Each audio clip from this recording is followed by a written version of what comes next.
इस वीडियो में हम एक्सरसाइज 8.1 के क्वेश्चन नंबर 5 को सॉल्व करेंगे।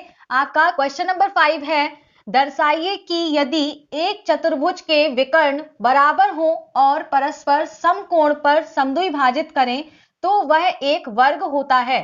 आपकी बुक में यहाँ पर समकोण नहीं लिखा होगा तो आप इसको करेक्ट कर लीजिए, यहाँ पर समकोण भी लिखा होना चाहिए। ठीक है, बहुत ही आसान क्वेश्चन है, हम इसको सॉल्व करते हैं। देखिए यहाँ पर हमें सबसे पहले एक चतुर्भुज दिया गया है, तो हम यहाँ पर एक चतुर्भुज बना लेंगे, इसका नाम दे दिया ABCD। ठीक है, अब यहाँ पर कहा गया है कि उस चतुर्भुज के विकर्ण बराबर हैं, तो यहाँ पर जो विकर्ण AC है और विकर्ण BD है ये आपका बराबर होगा। ये आपको एक चीज दी गई है AC बराबर BD। ठीक है, अब आगे कहा गया है परस्पर समकोण पर समद्विभाजित करें। समद्विभाजित का मतलब होता है दो बराबर भागों में बांटना, मतलब OA इतना भाग और OC ये भाग आपस में बराबर होंगे। इसी तरह से OB बराबर OD होगा। ठीक है, ये सारे दोनों भाग हमारे बराबर होंगे, ये भी हमको दिया गया है। तो यहां पर हम लिख ले रहे हैं OA बराबर OC व OB बराबर OD।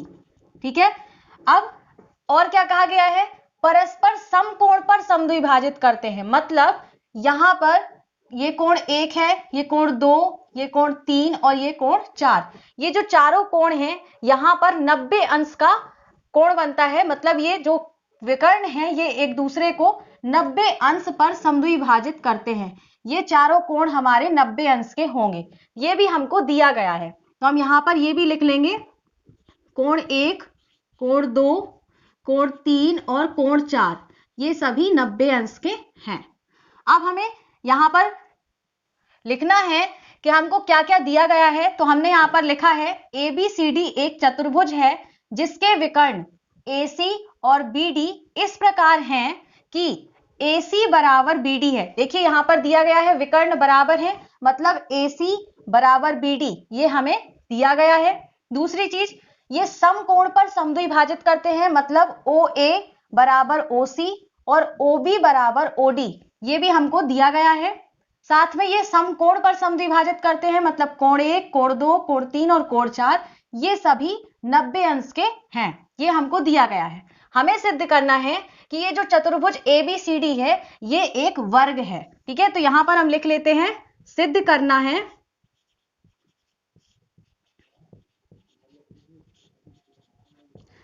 ABCD एक वर्ग है।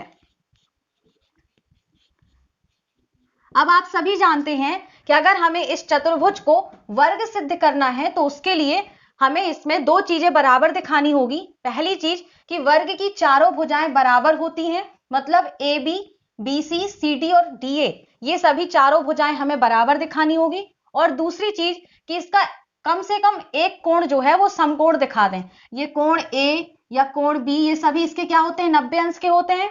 तो हम अगर किसी एक कोण को भी 90 अंश का दिखा देंगे तो ये हमारा चतुर्भुज वर्ग सिद्ध हो जाएगा। ठीक है ना, तो हमें यहां पर जो जो सिद्ध करना है हम वो लिख लेते हैं। हमें सिद्ध करना है अगर ये वर्ग है तो AB बराबर BC बराबर CD बराबर DA ये हमें पहली चीज सिद्ध करना होगा। और दूसरी चीज हमें सिद्ध करना है कि कोण A बराबर कोण B बराबर कोण C बराबर कोण D ये चारों ही 90 अंश के हों। ठीक है, तो हम इसको सिद्ध करेंगे। अब यहां पर लिख लेते हैं प्रमाण। अब हमें पहली चीज सिद्ध करना है कि AB बराबर BC, तो हमें ऐसे दो त्रिभुज लेने होंगे जिसमें AB और BC दोनों ही आ जाएं। तो देखिए यहां पर AB और BC ये दोनों ही आ जाएं भुजाएं, ऐसे जो त्रिभुज होंगे वो लेना है। तो यहां पर OAB अगर हम ये वाला त्रिभुज ले लेते हैं OAB ये वाला त्रिभुज, ठीक है, और OCB ये वाला त्रिभुज, और इन दोनों को अगर हम सर्वांग सम दिखा दें तो हम इन भुजाओं को बाई CPCT करके बराबर दिखा देंगे। ठीक है ना, तो हम यहां पर दो त्रिभुज ले लेते हैं, त्रिभुज OAB व त्रिभुज OCB में OAB और OCB ये दोनों त्रिभुज हैं, इनमें देखते हैं क्या क्या बराबर है। कोई तीन चीजें बराबर दिखाएंगे। तो देखिए OB इस त्रिभुज में भी आ रही है और इस त्रिभुज में भी OB भुजा आ रही है, मतलब OB हमारी उभयनिष्ठ होगी। तो हम पहली चीज लिख देंगे OB बराबर OB, कारण यहां पर लिख देंगे उभयनिष्ठ है। ठीक है। अब दूसरी चीज क्या बराबर है, OA बराबर OC। ये हमें देखिए यहां पर दिया गया है OA बराबर OC, ये हमने लिखा था, दिया है हमें, तो ये हम लिख लेंगे यहां पर OA बराबर OC, कारण में हम लिख सकते हैं दिया है। तीसरी चीज देखते हैं अब, यहां पर देखिए जो ये कोण 2 बन रहा है और ये जो कोण 3 बन रहा है, ये दोनों ही 90 अंश के हैं। ये भी हमें दिया गया था, कोण 1, 2, 3, 4 ये सभी 90 अंश के हैं, तो हम 2 और 3 को भी बता सकते हैं। तो कोण 2 बराबर कोण 3 ये 90 अंश के हो गए। तीन चीजें हमने बराबर दिखा दी, इसलिए ये दोनों ही त्रिभुज हमारे सर्वांगसम हो जाएंगे। OAB सर्वांगसम है त्रिभुज OCB के। किस सर्वांग समता से होंगे, ये देखिए यहां पर ये वाली भुजा ली हमने, ये कोण बराबर दिखाया और ये भुजा बराबर दिखाई, मतलब भुजा कोण भुजा सर्वांग समता से ये हमारे सर्वांग सम हो गए। यहां पर लिख देंगे साइड एंगल, साइड सर्वांग समता से।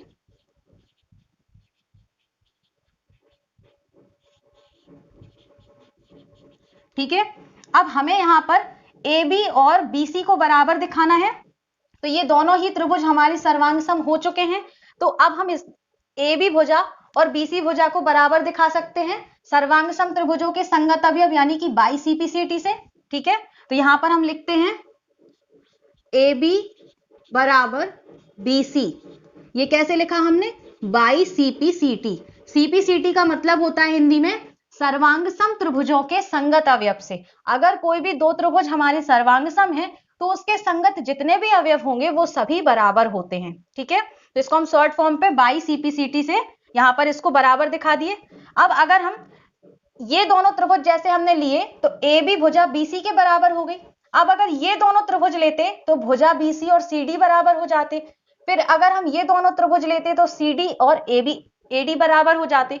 तो अगर हम ये तीनों त्रिभुज इस तरह से निकालेंगे तो हमारा सवाल बहुत ही लंबा हो जाएगा, इसलिए हम यहां पर इसी प्रकार लिख करके और इसकी भुजाओं को बराबर दिखा देंगे। ठीक है, तो हम यहां पर लिखते हैं इसी प्रकार हमारी भुजा AB और BC बराबर है। अब BC और CD बराबर हो जाएंगी जब ये दोनों त्रिभुज लेंगे। ठीक है, तो यहां पर लिख लेते हैं हम BC बराबर CD। वाह, जब हम ये दोनों त्रिभुज लेंगे तो फिर भुजा CD हमारी AD के बराबर हो जाएगी, तो CD बराबर AD हो जाएगा। अतः हम क्या कह सकते हैं, AB भुजा BC के बराबर। अब ध्यान से देखना हम चारों भुजाओं को बराबर लिखेंगे। AB भुजा है BC के बराबर और BC भुजा है CB के बराबर, CD है यहां पर, तो BC भुजा CD के बराबर हो जाएगी और जो CD भुजा है वो AD के बराबर है। तो इस तरह से हमने चारों भुजाओं को बराबर दिखा दिया, मतलब पहली चीज हमने यहां पर बराबर दिखा दी। ठीक है ना, अब हमें दूसरी चीज बराबर दिखानी है कि कोण ABCD ये 90 अंश के हो जाएं। तो इनमें से अगर हम किसी एक कोण को भी 90 अंश का दिखा देंगे तो हमारा काम बन जाएगा। तो हमको यहां पर कोण A और कोण B को दिखा देना है 90 अंश का। तो अब हमको ऐसे दो त्रिभुज लेना है जिसमें कोण A और कोण B आ जाए। तो कोण A कौन से त्रिभुज में आएगा, देखिए DAB ये वाला त्रिभुज, और CBA इस वाले त्रिभुज में कोण B आ जाएगा। तो हम ये दोनों त्रिभुज लेकर के इसको सर्वांग सम दिखाएंगे। तो हम अपना सेकंड पार्ट करते हैं। अब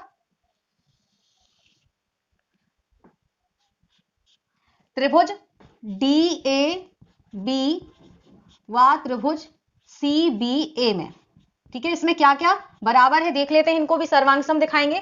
तो देखिए यहां पर भुजा AB दोनों में आ रही ना, जब DAB त्रिभुज ले रहे तो AB भुजा मिल रही, और जब CBA ले रहे तो भी ये भुजा आ रही।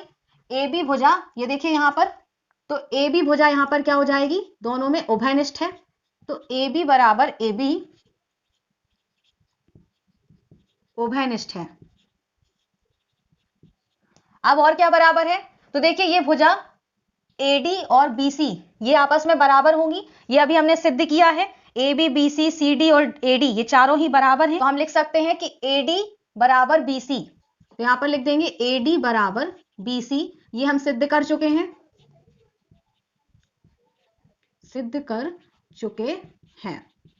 ठीक है, अब और क्या बराबर है, देखिए यहां पर AC विकर्ण और BD विकर्ण ये भी आपस में बराबर है। ये देखिए AC बराबर BD हमें दिया गया था, तो हम लिख देंगे AC बराबर BD, ये हमें दिया है। तो इस तरह से ये हमने यहां पर तीनों चीजें बराबर दिखा दी, तो ये दोनों त्रिभुज हमारे सर्वांग सम हो जाएंगे। त्रिभुज DAB सर्वांग सम है त्रिभुज CBA से। कौन सी सर्वांग समता लगेगी, यहां पर देखिए ये भुजा बराबर दिखाई है, ये भुजा, और AC और BD बराबर है, मतलब तीनों ही भुजाएं हैं। तो यहां पर साइड साइड साइड सर्वांग समता से ये सर्वांग सम हो जाएंगे। अब ये दोनों ही त्रिभुज हमारे सर्वांग सम हो चुके हैं, तो हम कोण A और कोण B को बराबर दिखा सकते हैं बाई CPCT करके। तो कोण A बराबर कोण B, यहां पर हम लिख सकते हैं CPCT से। अब ये दोनों ही कोण बराबर हैं, तो यहां पर देखिए चतुर्भुज के विकर्ण AC और BD एक दूसरे को समकोण पर समद्विभाजित कर रहे हैं। तो हमने क्वेश्चन नंबर 3 में सिद्ध किया था कि यदि किसी चतुर्भुज के विकर्ण समकोण पर समद्विभाजित करते हैं तो वो एक समचतुर्भुज होता है। मतलब ये क्या हो गया, हमारा एक समचतुर्भुज हो गया, और समचतुर्भुज हमारा एक समांतर चतुर्भुज भी होता है। तो उस हिसाब से हम कह सकते हैं कि जो हमारी भुजा AD है और जो भुजा BC है, ये हमारी दोनों ही समांतर रेखाएं हैं, और ये जो AB है ये एक तिर्यक छेदी रेखा है। तो यहां पर कोण A और कोण B जो बन रहा है, ये दोनों ही तिर्यक छेदी रेखा के एक ही ओर बने हुए कोण हैं। तो हम यहां पर लिख सकते हैं कोण A प्लस कोण B बराबर 180 अंश। यहां पर लिखेंगे तिर्यक छेदी रेखा के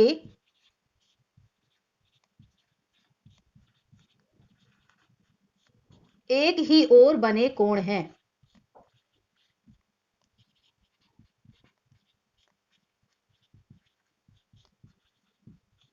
कोण है, ठीक है। तो कोण A और कोण B का जो प्लस होगा, इनका जो जोड़ होगा वो 180 अंश होगा। कोण A बराबर कोण B हमें दिया गया है, तो यहां पर कोण A को हम क्या लिख दें, कोण A ही लिख देते हैं, और कोण B को हम कोण A लिख सकते हैं। ये अभी हमने बराबर सिद्ध किया। तो ये इन दोनों का जो सम होगा वो 180। तो यहां से दो कोण A बराबर 180 अंश, तो कोण A बराबर 180 भाग में 2, ये 90 अंश आ जाएगा। तो कोण A बराबर हमने सिद्ध कर दिया 90 अंश, ठीक है ना। तो अगर हमने कोण A 90 अंश का सिद्ध कर दिया, तो इसी तरह से कोण B, कोण C और कोण D ये सभी 90 अंश के हो जाएंगे, ठीक है। तो ये हमारा ABCD एक वर्ग सिद्ध हो जाएगा। तो हम यहां पर लिख देंगे अतः ABCD एक वर्ग है, अतः ABCD एक वर्ग है, ठीक है। तो यहां पर हमें एक चतुर्भुज दिया गया था जिसके विकर्ण बराबर थे और परस्पर समकोण पर एक दूसरे को समद्विभाजित कर रहे थे, तो हमें उसको वर्ग सिद्ध करना था। हमने उसमें दो चीजों को बराबर दिखाया, उसकी चारों भुजाओं को बराबर दिखा दिया और एक कोण को हमने समकोण दिखा दिया, तो ये हमारा वर्ग सिद्ध हो गया। आई होप कि आपको ये क्वेश्चन बहुत अच्छे से समझ में आ गया होगा। अगर आपको ये क्वेश्चन अच्छे से समझ में आया है तो इसे आप अपने फ्रेंड्स के साथ भी शेयर करिए। अगर आप चैनल पर नए हैं तो चैनल को सब्सक्राइब करके नोटिफिकेशन बेल आइकन को जरूर प्रेस कर दीजिए, ताकि आपको क्लास 9th के आगे आने वाले वीडियोस की नोटिफिकेशन मिल सके। मिलते हैं नेक्स्ट वीडियो में। Thanks for watching this video.